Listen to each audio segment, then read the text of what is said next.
It's our turn, episode number 78, For the Love of Games.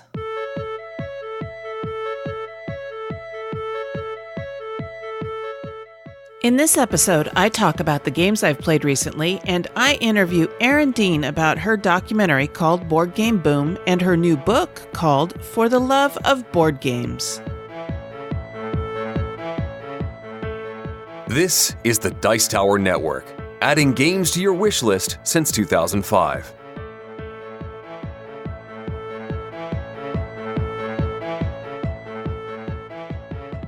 Hosting for this episode is generously provided by our fantastic supporters on Patreon.com. If you'd like to help us out by pledging $1 per month or more, please visit patreon.com/OurTurnPodcast. We'd like to send a shout out to our newest patrons, Ross and Jacob. Every dollar helps to keep this show going strong. Thank you, Ross and Jacob. Hi, and welcome back to Our Turn.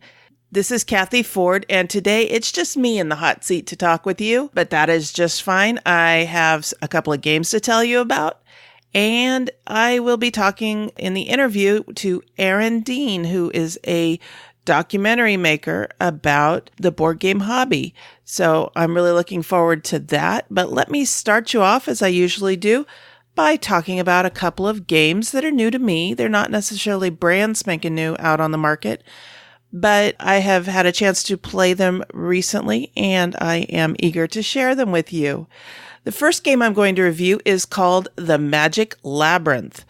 I found it while I was searching the Dice Tower for games that are good to play with young children, and I will have a link to that in the show notes so that you can take a look at that list as well. This game was listed as Eric Summers' number 3 out of 10 games for young children. I was, of course, looking for games to play with my niece, Walker Lynn.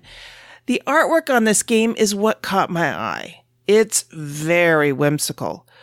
When I watched a Dice Tower video review and how to play, I fell in love with it. It was next on our cool stuff order. In Magic Labyrinth, each player is a wizard who is trying to navigate a labyrinth to find magical items. The labyrinth is magical because you can't see the walls. The way the game is set up is very innovative and uses the bottom part of the box as part of the game board. There is a plastic basement, if you will, that is shaped to aid in the setup and gameplay. I'll explain that more in just a bit. There's also a cardboard sheet that you need to punch out before you can play. This is where the walls are set up. Once it's punched, it's a 6x6 grid, and it fits perfectly into a ridge in the molded plastic basement. Then there's a baggie of wooden walls that fit into the grid. The game instructions suggest using 19 of them for an easy game or all 24 for a harder game. Once the walls are set up, you take another cardboard sheet and place it on top of the walls. And again, there's a ridge in the plastic that holds this piece in place as well. This is the visible labyrinth, and the floor is covered with symbols for the magic items that the wizards are looking for.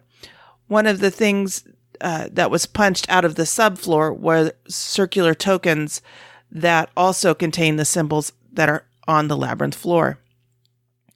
These tokens go into a bag and are pulled out one at a time during gameplay. The object of the game is to be the first person to collect 5 of these tokens. To start playing, each player takes a wizard pawn and a magnetic steel ball. It's because of these balls that the game is not recommended for small children who are still inclined to put things into their mouths. The recommended age on the box is 6 and older. The wizard pawn for each player starts in a corner of the maze. Each wizard gets their own corner, and you place the steel ball directly underneath the pawn and the cardboard floor. There is a magnet in the pawn that will hold onto the ball. Place one of the magical item tokens on the matching space on the labyrinth floor, and then each wizard takes a turn rolling a 6-sided die, which indicates how many spaces he or she can move this turn. With young children, it's a good idea to tell them to indicate where they plan to move before they start moving. Make them commit to that spot because they can learn to feel where the walls are when moving the pawn. If the ball under the floor runs into a wall, it will drop into the basement floor and roll to the nearest corner. The player then must retrieve the ball and go back to his or her corner. This is a memory game. You have to learn where the walls are and learn to avoid them in order to get a hold of the different objects that you're looking for. I have played this game 2-player with both my husband Mark and my friend Richard Bright. Hi guys. We all enjoyed it and it plays very well 2-player. I would really like to see how this game does with a full complement of 4 players. But just having played it 2 players, I have to give it a 5 out of 5 right off the bat. This game won the Kinderspiel des Jahres in 2009, and I can see why. It's a great game to teach kids about patience, memorizing things, dice rolling, and route planning. I think I need to wait another year or so to teach this game to my niece Walker Lynn, but I really do think that she and her parents will really enjoy it. That's Magic Labyrinth, designed by Dirk Baumann and published by Dreamagerspiel. I hope I pronounced that right. My German's not very good. Anyway, the next game I'm going to tell you about is named for the process that plants use to turn sunlight into food. And that's what caught my attention about this game. I'm a bit of a science nerd, and when I heard about a game called Photosynthesis, I had to check it out. I love games that teach people about science and how it works in daily life and in nature. In photosynthesis, you're placing seeds, growing them into small trees, then medium-sized trees, then large trees. Once you have large trees, you harvest them for victory points, and the cycle begins again. The person with the most victory points wins at the end of the 4th sun cycle. The game has an innovative mechanism in that you have a sizable cardboard piece that goes on the edge of the hexagonal board to represent the sun. The sun moves to 6 different places around the board as each round progresses. There are a total of 4 rounds before scoring. The board is square, but the forest area is hexagonal and is made up of a series of concentric circles. As you place seeds, grow them into seedlings, medium-sized trees, and large trees, each tree can send out seeds a certain number of hexes away, depending on size. As the trees grow, they overshadow the trees around it, depending on which way the sun is shining from. Any trees caught in shadow cannot be scored for light points. Light points are what you use to buy more trees and seeds. To score victory points, you must harvest large trees. The type of soil they were growing in determines which set of victory points you can pull from. The richer the soil, the better the set of victory points. Photosynthesis is a very easy game to learn and play, and is a little reminiscent of chess in that the placement of your seeds and trees could have a devastating effect on how you or your opponents score light points at the end of each round. With light points being the currency of the game, it could affect any player's ability to purchase more resources off of their player board. So far, I've only played Photosynthesis 2-player. There are no special rules for playing 2-player, except that you can't use the scoring tiles for the very center of the concentric circles. But otherwise, it plays very well. I'm looking forward to getting this to the table for a 4-player game. I give Photosynthesis a 5 on the OTP scale. It's a fun game for anyone to play, and I would happily add it to my list of family-friendly games. Any parents and teachers wanting games to help teach scientific concepts should also be interested in this game because it illustrates photosynthesis very well. If a tree can't get light, it doesn't have the resources to grow. So yes, add photosynthesis to your shopping list quickly. And that's what I've been playing. We have set up and been referring to and rating games by our own rating scale. Here's how we are using this scale. 5. Buy this now. 4. A good solid game. 3. Decent with some bugs. 2. Has great potential as kindling. and 1. Give me back the time I spent playing it.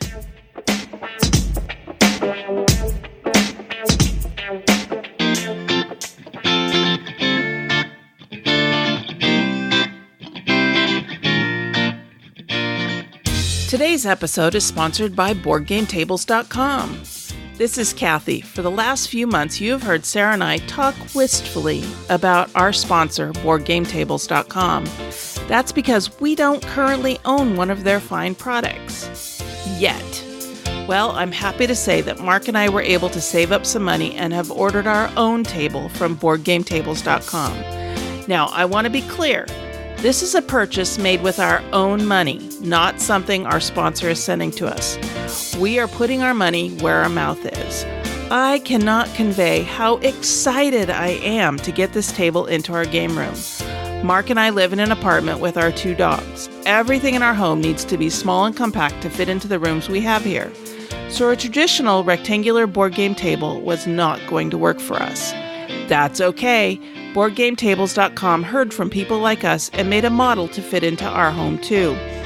We ordered their hexagonal table with a topper on it so it can double as a dining table and keep curious and nimble dogs from eating game components we left set up. Yes, Sadie has done this. Our copy of Big Book of Madness has not recovered. We also ordered a cup holder for each place. We ordered the red oak wood with a Carrington stain and speed blue for the cloth on the gaming surface. The table has a pedestal instead of legs, so seating around the table will be easy and comfortable. I really cannot wait to get this table delivered and set up. Because these tables are custom made, it will be a few months before it gets here. When it does, you can be sure I'll post some pictures and tell you all about it. Until then, please consider getting your own custom gaming table from BoardGameTables.com. And don't forget to tell them you heard about it from listening to Our Turn.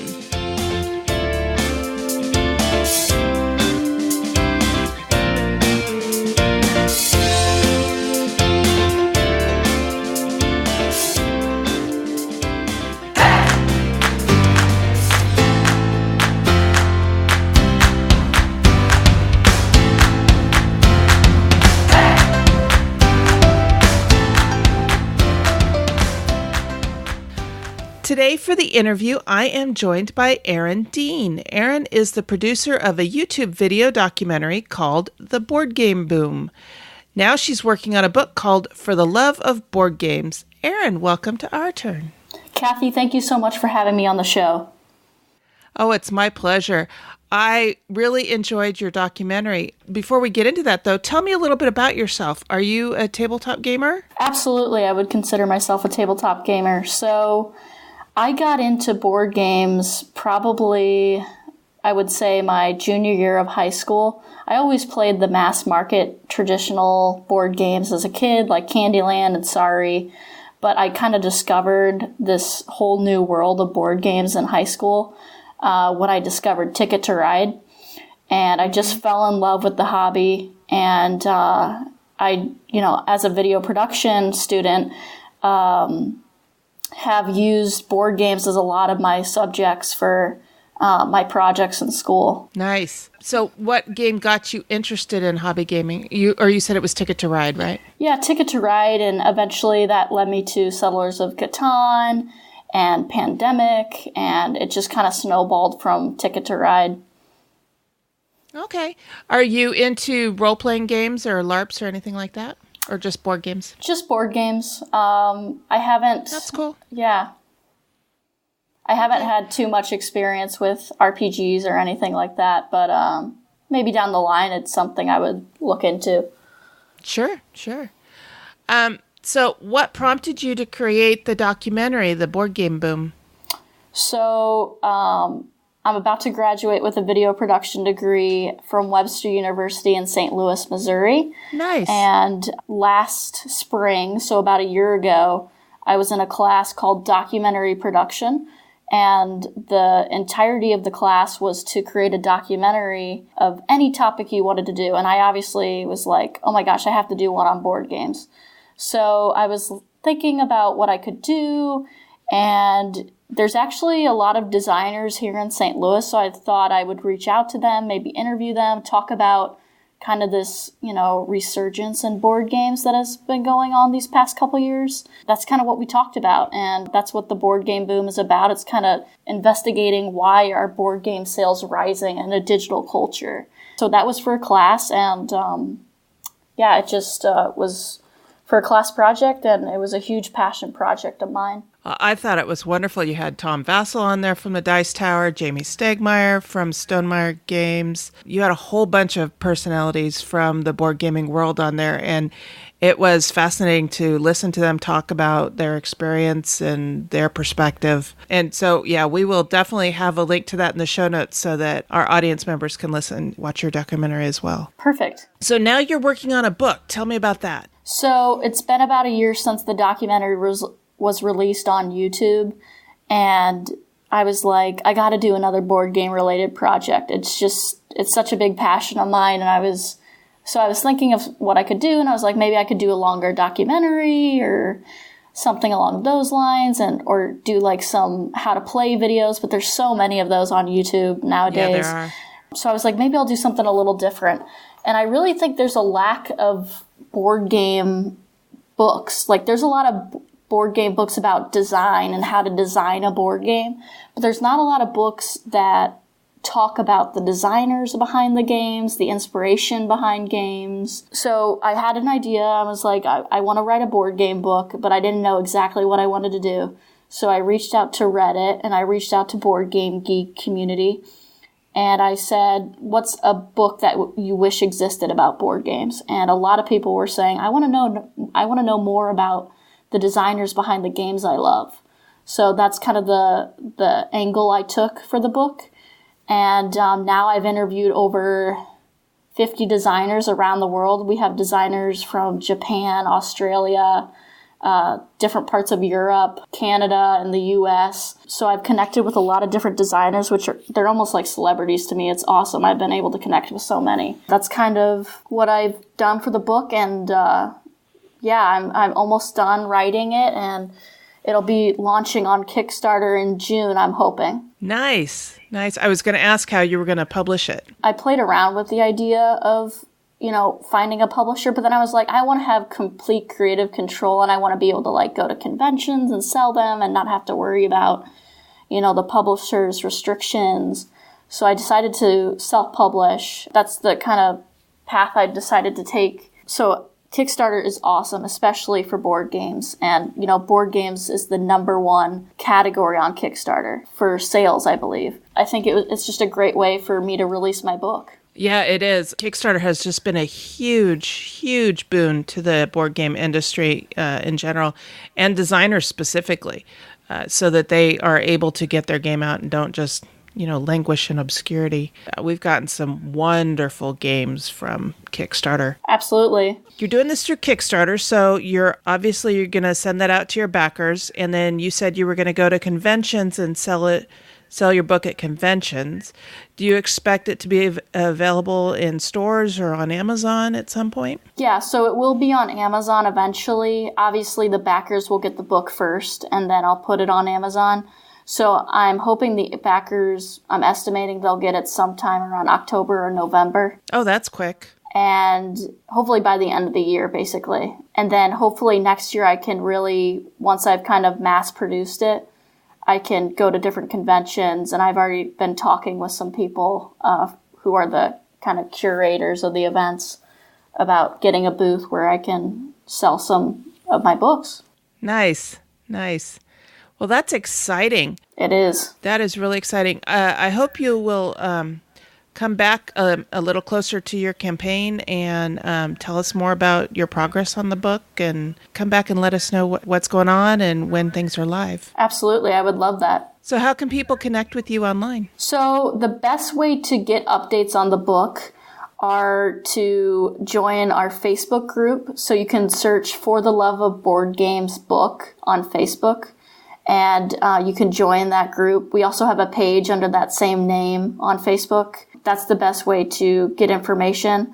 Are you on Twitter at all? I am, but I'm not very active on it. Okay. All right. We will have links to your documentary and to your Facebook group in our show notes, which people can find at ourturnpodcast.com/episode 78. Thank you, Erin, for coming on the show. Thank you so much, Cathy, for having me. It's been great, and I really hope that your audience will find the book interesting and hopefully check out the Kickstarter soon. And I hope you'll come back and talk to us some more about it when the Kickstarter gets started. Sounds great.